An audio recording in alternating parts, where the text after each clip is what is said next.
அனைவருக்கும் வணக்கம். நவ கிரகங்களில் சனி பகவான் ஒரு ராசியில் 2.5 ஆண்டு காலம் பயணம் செய்வார். ஆண்டுக்கு ஒரு முறை 4 மாத காலம் வக்ரம் அடைவார். கும்ப ராசியில் சஞ்சரிக்கக்கூடிய சனி பகவான் ஜூன் 29ஆம் தேதி இரவு வக்ரகதியில் பயணம் செய்ய இருக்கிறார். சனி வக்ர பயிற்சியால் மேஷ ராசிக்காரர்களுக்கு எந்த மாதிரியான பலன்கள் கிடைக்க போகுது, என்னென்ன விஷயங்கள் எல்லாம் நீங்க கவனமாக இருக்கணும் அப்படிங்கிற பத்தின பல முக்கியமான கணிப்புகளை பத்தி தான் தெரிஞ்சுக்க போறோம். எனவே துலாம் ராசிக்காரங்க பதிவை பார்த்துட்டு இருந்தீங்கன்னா தொடர்ந்து பார்த்துட்டு வாங்க. நீங்க இப்பதான் நம்ம சேனலை ஃபர்ஸ்ட் டைமா பார்க்குறீங்க அப்படின்னாலும் கண்டிப்பா சப்ஸ்கிரைப் பண்ணிக்கோங்க. அப்படியே பக்கத்தில் இருக்கக்கூடிய நோட்டிஃபிகேஷனுக்கான பெல் ஐகானையும் கிளிக் பண்ணிக்கோங்க. ஒரு ராசியில் 2.5 ஆண்டு காலம் சஞ்சரிக்கக்கூடிய கிரகம்தான் சனி. சனி பகவானின் அமைப்பு சிறப்பாக இருந்துவிட்டால் அவர் செய்யக்கூடிய எந்த ஒரு வேலையும் நல்ல வெற்றியையும் லாபத்தையும் பெற்றுத்தரும். சனி பகவான் பயணம் செய்யும் ராசியிலிருந்து 5ஆம் வீட்டில் சூரியன் சஞ்சரிக்கும் போது வக்ரம் பெற்று 9ஆம் வீட்டிற்கு சூரியன் வரும்பொழுது வக்ர நிவர்த்தி அடைவார். கும்ப ராசியில் சனி தற்பொழுது பயணம் செய்கின்றார். மிதுன ராசியில் பயணம் செய்கிறார். ஜூன் 29ஆம் தேதி அதாவது ஆனி மாதம் 15ஆம் தேதி சனி பகவானின் வக்ர காலம் ஆரம்பமாகிறது. ஐப்பசி 29ஆம் தேதி அதாவது நவம்பர் 15ஆம் தேதி சனி பகவானின் வக்ர காலம் முடிவுக்கு வரும். சனி பெயர்ச்சியால் பாதிப்பு ஏற்பட்ட ராசிக்காரர்களுக்கு வக்ர காலத்தில் தொழிலில் இருந்து வந்த பாதிப்புகள் குறையும், பண கஷ்டம் தீரும். கடுமையான நெருக்கடியில் இருந்து வந்தவர்களுக்கு ஒரு நிம்மதி கிடைக்கும். சனி பகவானால் பாதிப்பு ஏற்படாமல் இருக்க சனிக்கிழமைகளில் அசைவம் சாப்பிடுவதை தவிர்க்க வேண்டும். நல்லெண்ணெயில் தீபம் ஏற்றி வழிபட வேண்டும். துலாம் ராசிக்காரர்களுக்கு வேலை செய்யக்கூடிய இடத்தில் உழைப்புக்கு ஏற்ற ஊதியம் கிடைக்கும். சுய தொழில் செய்பவர்களுக்கு லாபம் அதிகமாக கிடைக்கும். உடன் பிறந்தவர்களால் நன்மைகள் நடைபெறும். உறவினர்களால் இருந்து வந்த உபத்திரவங்கள் நீங்கும். கணவன் மனைவிக்கு இடையே இருந்த சின்ன சின்ன மனக்கசப்புகள் நீங்கி குடும்பத்தில் ஒற்றுமை அதிகரிக்கும். சனி பகவான் அவ்வப்பொழுது முன்னும் பின்னும் நகர்ந்து பலன்களை மாற்றுவார். சில சமயங்களில் ராசி ரீதியாக மாறாமல் நட்சத்திர ரீதியாக முன்னும் பின்னும் நகர்வார். இப்படி சனி பின்னோக்கி நகர்வதை வக்ர பயிற்சி என்று கூறுவார்கள். தற்பொழுது கும்ப ராசியில் உள்ள பூரட்டாதி நட்சத்திரத்தில் சனி இருக்கிறார். அதுதான் இந்த ராசியின் கடைசி நட்சத்திரம். இப்படிப்பட்ட நிலையில் அவர் பின்னோக்கி சதய நட்சத்திரத்திற்கு செல்கிறார். அதனால் இது வக்ர பயிற்சியாகும். ஜூன் 30ஆம் தேதி முதல் வக்ர பயிற்சி அடைகிறார் சனி பகவான். அதற்கு பிறகு அக்டோபர் 5ஆம் தேதி மேலும் பின்னோக்கி சென்று அவிட்டம் நட்சத்திரத்தை அடைகிறார். துலாம் ராசிக்காரர்களுக்கு வியாபாரம் தொழிலில் நல்ல முன்னேற்றம் கிடைக்கும், ப்ரமோஷன் கிடைக்கும். கேட்ட இடத்திற்கு இடமாற்றம் கிடைக்கும். வெளிநாடு செல்லும் வாய்ப்பு உண்டாகும். தலைவலி உள்ளிட்ட பிரச்சனைகளும் ஏற்படலாம். அரசியலில் இருப்பவர்கள் கவனமாக இருக்க வேண்டும். உங்கள் பதவிகள் காலியாகும் வாய்ப்புகளும் அதிகமாக இருக்கின்றன. இத்தனை காலம் உடல் ஆரோக்கியம் நன்றாக இருந்திருக்கும். உடல் ஆரோக்கியம் சிக்கலாக இருக்கலாம். வேலையில் புதிய உற்சாகம் பிறக்கும். பொருளாதார ரீதியாக நிலவிய கடன்கள் சரியாகும். அடுத்த 18 மாதங்கள் உங்கள் வாழ்க்கை புதிய உச்சத்தில் இருக்க போகிறது. மே 13, 2025 வரை நீங்கள் சாதனைகளை குவிக்கப் போகிறீர்கள். வரன் தேர்வு செய்வதில் ஜாக்கிரதையாக இருங்கள். சனி சரியாக இருந்தாலே நல்லதே நடக்கும், நன்றாகவே நடக்கும் என்பார்கள். கடந்த 10 வருடமாக கடுமையாக கஷ்டம் நிலவி வந்தது. உங்கள் வேலையில் கடுமையான கஷ்டங்கள் இருந்திருக்கும். ஏமாற்றம் அடைய வாய்ப்புகள் உள்ளதால் எதையும் யோசித்து செய்யுங்கள். பெரிய கடினமான முயற்சிகள் எதையும் செய்ய வேண்டாம். உறுதியாக ஒருவேளை பார்க்க முடியாத நிலை இருந்திருக்கும். உங்கள் திருமண வாழ்வில் பிரச்சனை இருந்திருக்கலாம். குழந்தை பாக்கியம் உண்டாகும். இந்த சனி பயிற்சி காரணமாக உங்கள் தந்தையுடன் குடும்ப உறவில் சிக்கல் ஏற்படலாம். அண்ணன் தம்பி உறவில் சிக்கலை ஏற்படுத்தலாம். அதனால் கவனமாக யோசித்து செயல்பட வேண்டும். உங்களுக்கு புதிய வேலை வாய்ப்பு கிடைக்கும். ப்ரமோஷனுடன் கூடிய சம்பள உயர்வும் கிடைக்கும். பூர்வ புண்ணிய ஸ்தானத்தில் சனி பகவான் வக்ரம் ஆவதால் குடும்பத்தில் உள்ள பிரச்சனைகள் தீரும். வேலை செய்யும் இடத்தில் உழைப்புக்கேற்ற ஊதியம் கிடைக்கும். சுயதொழில் செய்பவர்கள் நல்ல லாபத்தை எதிர்பார்க்கலாம். உறவினர்களால் இருந்து வந்த பிரச்சனைகளும் நீங்கும். கணவன் மனைவிக்கு இடையே மனக்கசப்பு நீங்கி குடும்பத்தில் மகிழ்ச்சியும் ஒற்றுமையும் அதிகரிக்கும். உல்லாச பயணங்கள் சென்று வருவீர்கள். மன நிம்மதியும் இந்த காலகட்டத்தில் அதிகரிக்கும்.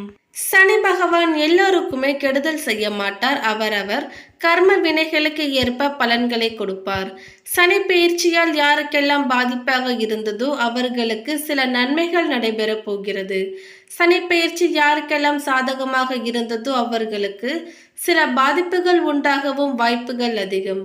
சனி பகவான் ஒவ்வொரு ராசியிலும் 2.5 ஆண்டு காலம் தங்கி இருந்து 12 ராசிகளுக்கான பலன்களை தரக்கூடியவர்.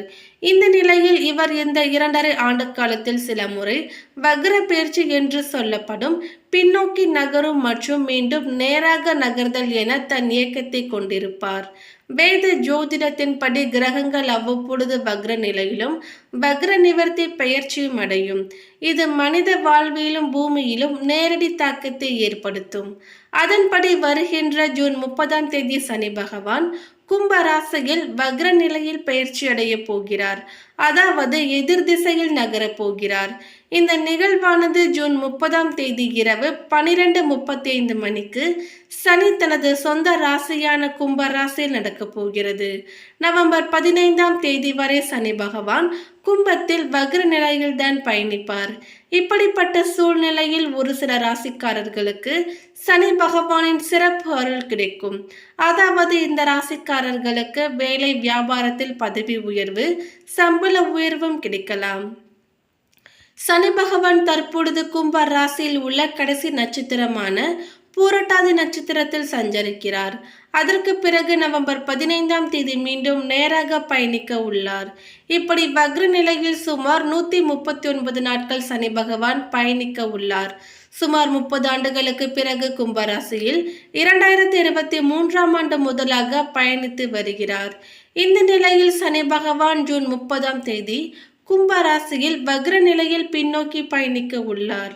சனி பகவான் வக்ரமாவதால் அதன் தாக்கம் அனைத்து ராசிகளிலுமே காணப்படும். அதுவும் ஒரு சில ராசிக்காரர்களுக்கு பொற்காலமாக இருக்க போகிறது. நிதி நிலையில் நல்ல உயர்வும் தொழிலில் முன்னேற்றமும் ஏற்பட உள்ளது. இப்பொழுது சனி பகவான் வக்ரமாவதால் மேஷம், மிதுனம், மகரம் ராசிக்காரர்களுக்கு அதிர்ஷ்டமாக இருக்க போகிறது. பணிபுரியும் இடத்தில் இந்த ராசிக்காரர்களுக்கு மரியாதை கிடைக்கும். திருமண வாழ்க்கையில் மகிழ்ச்சி அதிகரிக்கும். சுப பலன்களை பெறலாம்.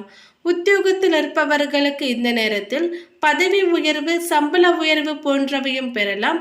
அதே போலவே இந்த நேரத்தில் வணிகர்கள் நல்ல லாபத்தை பெறுவார்கள், புதிய ஒப்பந்தத்தை பெறுவார்கள். இது போன்று அதிகமான சுகமான பலன்கள் கிடைக்கப் போகிறது.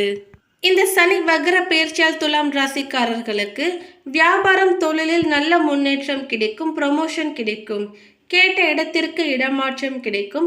வெளிநாடு செல்லும் வாய்ப்பு உண்டாகும். தலைவலி உள்ளிட்ட பிரச்சனைகள் ஏற்படலாம். அரசியலில் இருப்பவர்கள் கவனமாக இருக்க வேண்டும். உங்கள் பதவிகள் காலியாகும் வாய்ப்புகளும் அதிகமாக இருக்கின்றன. இத்தனை காலம் உடல் ஆரோக்கியம் நன்றாக இருந்திருக்கும். உடல் ஆரோக்கியத்தில் பிரச்சனை ஏற்படலாம். வேலையில் புதிய உற்சாகம் பிறக்கும். பொருளாதார ரீதியாக நிலவிய கடன்கள் சரியாகும். அடுத்த 18 மாதங்கள் உங்கள் வாழ்க்கை புதிய உச்சத்தில் இருக்க போகிறது. மே 13, 2025 வரை நீங்கள் சாதனைகளை குவிக்கப் போகிறீர்கள். குழந்தைகளுக்கு வரன் தெரிவு செய்வதில் ஜாக்கிரதையாக இருக்க வேண்டும். சனி சரியாக இருந்தாலே நல்லதே நடக்கும் என்பார்கள். அதுதான் உங்களுக்கு நடக்கப் போகிறது. கடந்த 10 வருடமாக கடுமையான கஷ்டம் நிலவி வந்தது. உங்கள் வேலையில் கடுமையான கஷ்டங்கள் இருந்திருக்கலாம். ஏமாற்றம் அடைய வாய்ப்புகள் இருப்பதால் எதையும் யோசித்து செய்யுங்கள். கடினமான முயற்சிகள் எதையும் மேற்கொள்ள வேண்டாம். உறுதியாக ஒரு வேலை பார்க்க முடியாத நிலை இருந்திருக்கலாம். உங்கள் திருமண வாழ்வில் பிரச்சனைகளை ஏற்பட்டு இருக்கலாம். குழந்தை பாக்கியம் உண்டாகும். இந்த சனி பெயர்ச்சி காரணமாக உங்கள் தந்தையுடன் குடும்ப உறவில் சிக்கல் ஏற்படலாம். அண்ணன் தம்பி உறவில் சிக்கல் ஏற்படலாம். அதனால் கவனமாக யோசித்து செயல்பட வேண்டும். உங்களுக்கு புதிய வேலை வாய்ப்பு கிடைக்கும். ப்ரமோஷனுடன் கூடிய சம்பள உயர்வும் கிடைக்கும். மேலும் பரிகாரமாக தினமும் சாப்பிடுவதற்கு முன்பு ஒரு பிடி எள் கலந்த சாதத்தை காகத்திற்கு வைக்க வேண்டும். சனிக்கிழமைகளில் அசைவம் சாப்பிடுவதை தவிருங்கள். சனிக்கிழமைகளில் ஆஞ்சநேயர் வழிபாடு, நவகிரகங்களில் சனி பகவான் சன்னதியில் நல்லெண்ணெயில் அகல் விளக்கு ஏற்றி தொடர்ந்து வழிபட்டு வரலாம். கருங்குவளை, நீல நிற சங்கு பூக்களால் சனி பகவானுக்கு அர்ச்சனை செய்யலாம். காலபைரவர் வழிபாடு, சனியின் தாக்கத்தில் இருந்து விடுதலை அளிக்கும். சனி மற்றும் ஞாயிற்றுக்கிழமைகளில் அஷ்டமியில் கால பைரவர் வழிபாடு எல்லா சங்கடங்களையும் போக்கும். மேலும் இந்த தகவல் உங்களுக்கு பிடித்திருந்தால் லைக் பண்ணுங்க, ஷேர் பண்ணுங்க. இது போன்ற பல சுவாரஸ்யமான கணிப்புகளை நீங்க தெரிஞ்சுக்கிறதுக்காக எங்க சேனலை சப்ஸ்கிரைப் பண்ணிடுங்க. தேங்க்யூ.